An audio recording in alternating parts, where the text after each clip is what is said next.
halkan aan ku sugannahay bartamaha magaalada Kismaayo oo xarun ku meel gaar ah dawlad goboleedka Soomaaliyeed ee Jubbaland sidaad aragtaan magaalada si weyn ayaa saaka looga ciidayaa iyadoo markaasi guud ahaan qaybaha kala duwan ee dalka si isku mid ah looga ciiday inkastoo markii hore uu jiray khilaaf ama kala duwanaansho xagga ciidda hase yeeshee waqti dambe oo 12 fiidnimo ahayd markaasi la isku waafaqay in maanta ay tahay maalinta koowaad ciidul fidriga iyadoo markaasi madaxda Soomaaliyeed iyo kuwa dawlad goboleedka dalka ay hambalyo la wadaageen guud ahaan bulshada Soomaaliyeed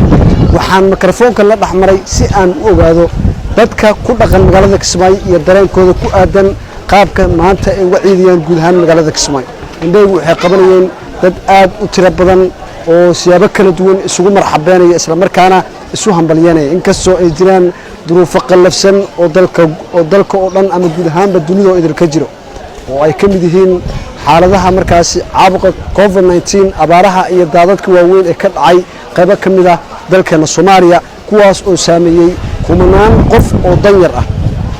waxaana markaasi dadku ay inta badan ay sheegayaan in iyadoo ay jirto duruufahaas adag haddana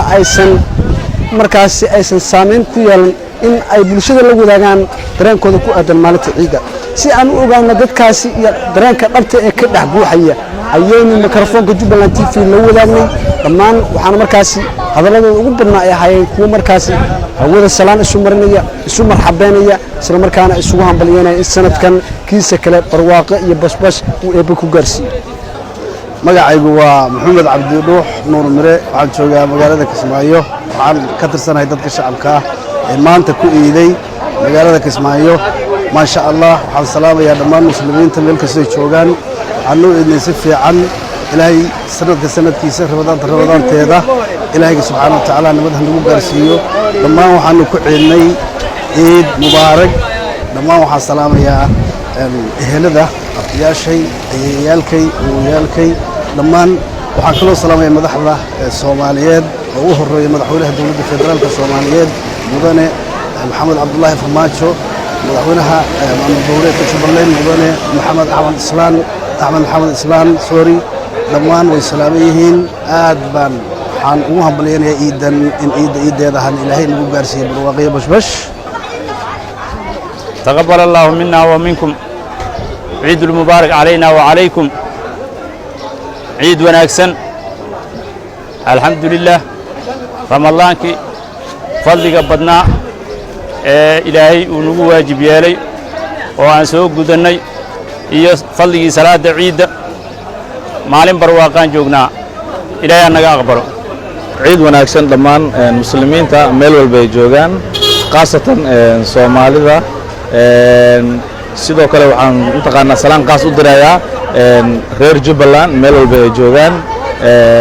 waxaan salaamayaa dhammaan intaqaana muslimiinta iyo Soomaalida meel walba ay joogaan waxaan leeyahay ciid wanaagsan ciidul caafiya waxaan kaloo intaqaana insha Allah aan ku ciidnay nabad run ahaantii aad baan ugu faraxsanahay inaan maanta ku ciidno si nabad ah waxaan arintaas intaqaana mahad iska leeyahay waxaan kaloo ugu mahad celinaynaa security-ka ama mataqaana ciidanka Jubbaland waxaan halkan ka salaamayaa madaxweynaha Axmed Maxamed Islaam madaxweynaha Jubbaland oo ah nin karti leh mataqaana horumar badan gaarsiiyay maamulka Jubbaland waxaana kamid ah in maanta sidan loogu ciido waxa keenay nabadii asaga uu dhaliyay waxaan leeyahay dhammaan meel walba joogtaan ciid ku farxad ku ciida waa idin salaamaya magacaygu waa Cabdiraxmaan Afshi Xirsi runaantii aad ugu faraxsanahay waxaan leenahay dhammaan bulshada islaamka meel kasta ay joogaan khaasatan bulshada Soomaaliyeed gaar ahaan reer Jubbaland reer Kismaayo waxaan leeyahay ciid wanaagsan ciid mubaarak taqabbal Allahu minna wa minkum salih a'mal aad ugu faraxsanahay ramadaankii aan soo soonay oo Ilaahay ka baryay inuu naga aqbalo acmaasha saalixa ah iyo cibaadadii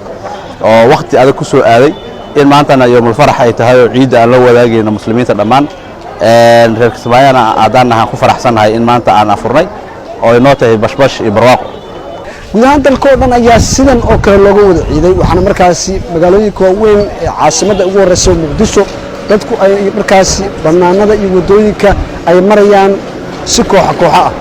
waxaana jira duruuf adag oo saamixi weysay in dadku sidii hore ay ciidaan haddana sidaas oo ay tahay kama aysan baaqanin in ciidan ay muujiyaan ascaarta islaamnimada ku weyn ee ah in maalinka ciidul fidriga la weynayo nidaamtaas ay ku soo koobaya warbixintii koobneed ku saabsaneed sidii looga ciiday magaalada Kismaayo Nuur Maxamed Barre ayaan idinku duwaya iyo sidoo kale warbixinada kale ee warbaahinta